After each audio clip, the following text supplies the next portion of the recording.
बिस्मिल्लाहिर्रहमानिर्रहीम। Urdu hand writing class में एक बार फिर आप सभी का इस्तकबाल करता हूँ। पहले बताए गए मुफरद हरूफों का मश्क आप लोग कर रहे होंगे और कामयाब भी हो चुके होंगे। आज भी हम लोग कुछ नए हरूफ को देखेंगे, उसे कैसे लिखना है। उसमें आज शामिल होंगे फे, काफ,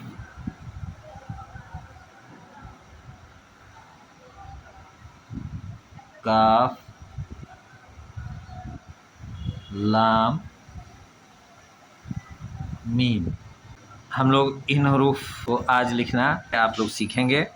सबसे पहला हम लोग लेते हैं फ़े को।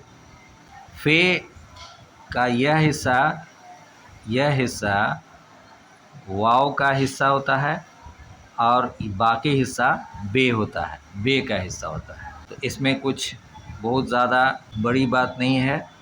बे का मश्क आप लोग कर लिए हैं तो वाव आप देखिए, आप इसके बीच का हिस्सा खुला भी रख सकते हैं और बंद भी रख सकते हैं।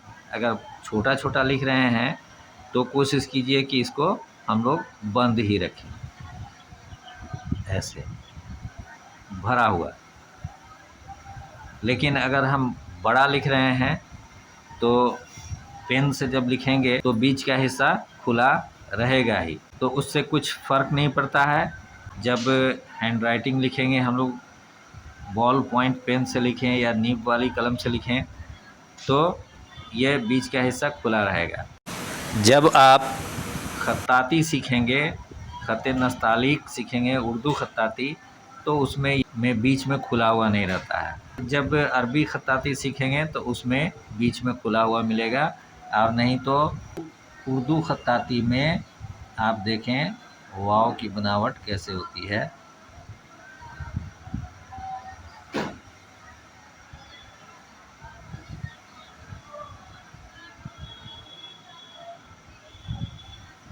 ये है आपके वाव की बनावट। इसी वाव का ऊपर वाला हेड हम लोग लेंगे और इसमें हम लोग बे लिखना सीखे हैं। बे इस तरह से हम लोग लिखना सीखे थे। यही हिस्सा हम लोग इसमें जोड़ देंगे और तब आप देखें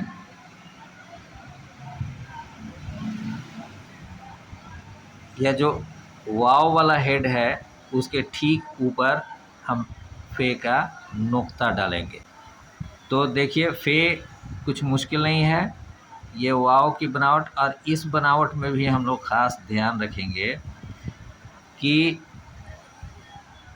यह बहुत ज़्यादा बड़ा भी नहीं हो, और कोशिश करेंगे कि ये ऐसे देखिए, इसको बड़ा शक्ल में हम लिख करके बताते हैं।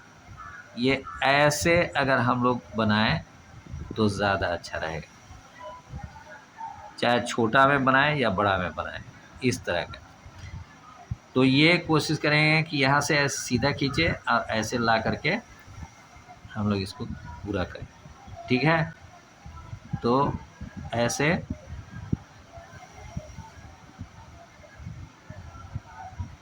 ये फे हो गया आपका। फे जब लिखना हम सीख गए तो काफ भी कुछ मुश्किल नहीं है। यही हिस्सा काफ के लिए भी है।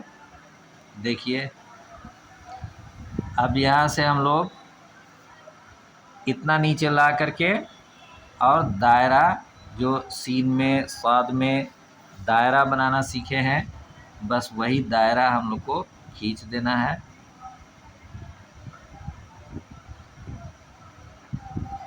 ये दायरा है, यहाँ से नीचे का हिस्सा दायरा है, इतना हम लोग सीधा लाए हैं और ये फिर तिरछा यहाँ से ख़त्म हुआ। यहाँ पर दो नुक्ता होगा, एक काफ का नुक्ता।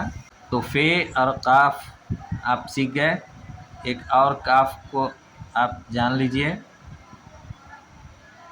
ये एक अलिफ की बनावट है, अलिफ, और उसमें अलिफ में बे को जोड़ देना है। अलिफ और बे को जोड़ देंगे और ये काफ का मरकज़ कहलाता है। आप याद रखेंगे, ये काफ का मरकज़ कहलाता है। ये काफ हो गया, ये अलिफ है, ये बे है और ये मरकज़ जोड़ दिए, काफ हो गया। अब काफ जब लिखना आप सीख गए तो गाफ, उर्दू में गाफ भी एक हर्फ है।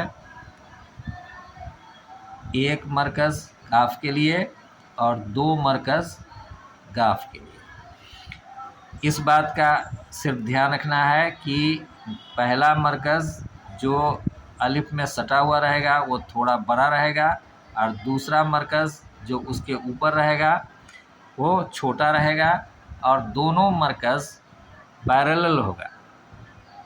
मतवाज़ी लाइनें होती हैं, इन दोनों लाइनों की बीच की दूरी हर जगह बराबर होगी। आप मरकज़ देने में ऐसे ऐसे या ऐसे ऐसे नहीं कर सकते हैं। तो यहाँ अलिफ लिखना है, बे को उसमें जोड़ देना है और मरकज़ देना है। एक मरकज़ देंगे तो काफ हो जाएगा और दो मरकज़ देंगे तो गाफ हो जाएगा। काफ में सटा हुआ जो मरकज़ होगा वो थोड़ा लंबा होगा और उसके ऊपर जो दूसरा मरकज़ होगा वो छोटा होगा। अब हम लोग लाम के ऊपर आते हैं। जब हर लाइन में हम कुछ लिखेंगे तो ध्यान दीजिए कि अलिफ लगभग इतना बड़ा होगा,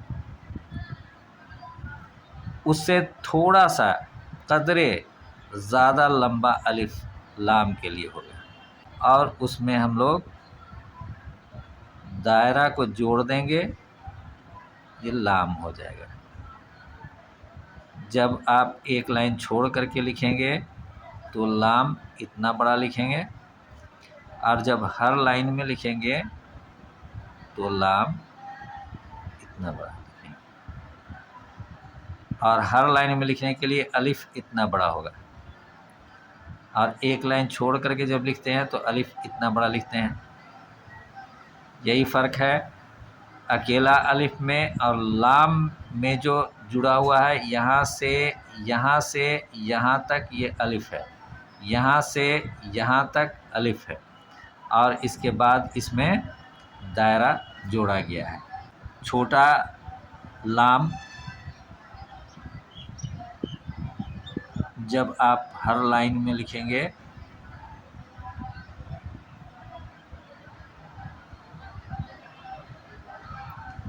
दायरा की आप प्रैक्टिस खूब अच्छी तरह जब कर लेंगे तो ये सब आप देख रहे होंगे एक तरह हो गया। अगर एक एक लाइन छोड़ करके लिख रहे हैं तो लाम को आप थोड़ा सा लंबाई दे देंगे। ये दो लाइन से ऊपर भी बाहर जाएगा और नीचे भी बाहर जाएगा।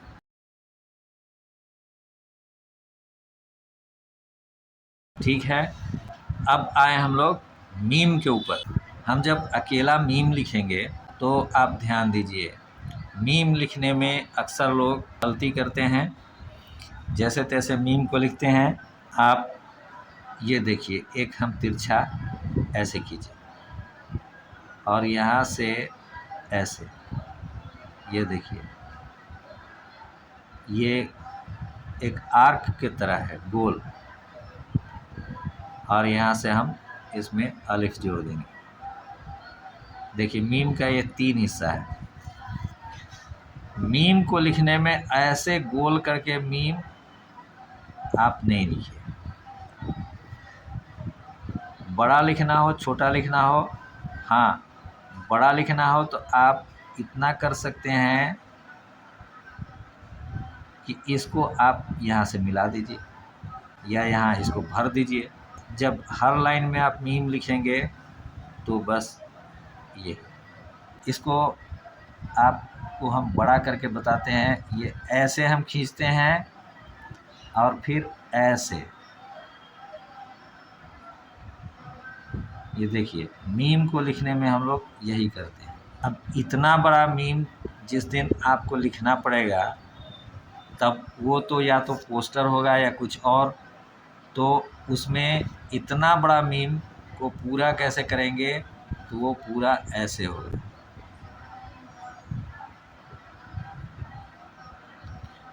ऐसे पूरा होगा। हम लोगों को ऐसे लिखना है।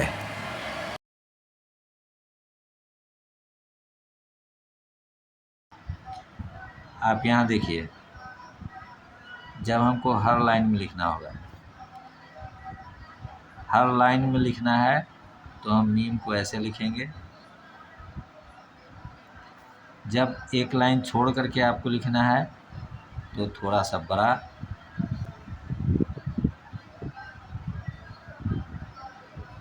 इसकी प्रैक्टिस करने में थोड़ी सी भी दुश्वारी हो, कुछ भी कन्फ्यूज़न हो, आप कमेंट बॉक्स में सवाल पूछेंगे, मैं उसका जवाब दूंगा।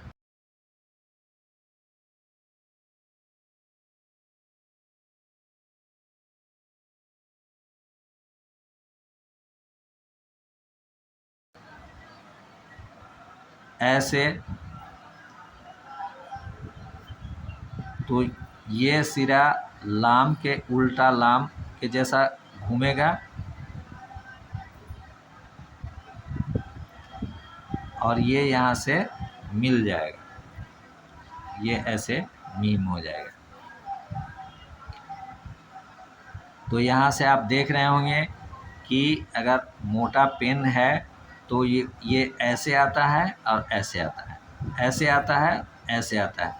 तो उम्मीद है कि इन सब हरूफ की बनावट आप समझ गए होंगे, लेकिन समझ लेने से कुछ नहीं होगा, इसकी प्रैक्टिस करना, मश्क करना बिल्कुल लाजिम है। सभी हरूफ की मश्क करेंगे और उम्मीद है कि अगले वीडियो में मैं इंडिविजुअल हरूफ को ख़त्म कर दूंगा और उसके बाद वाले वीडियो में फिर हम लोग कंबाइंड हरूफ की शुरुआत करेंगे। तो आप लोग मश्क कीजिए और मेरे वीडियो को लाइक और शेयर ज़रूर करें। जो लोग इस वीडियो क्लास में पहली बार आए हैं वो इस चैनल को सब्सक्राइब भी कर दें। आप लोगों को अगर उर्दू हैंड राइटिंग से भी आगे अगर उर्दू ख़त्ताती सीखना हो तो इस वीडियो के डिस्क्रिप्शन में लिंक दिया हुआ है, हमारे दूसरे चैनल पर आप आइए, वहाँ पर आपको उर्दू ख़त्ताती सिखाई जाएगी। तो आप लोग मश्क करें और अपने आसपास के लोगों का, अपने दोस्तों का ख्याल रखें, अपने मुल्क का नाम ऊंचा करें। अगले वीडियो में हम लोग मिलेंगे, तब तक के लिए अल्लाह हाफ़िज़।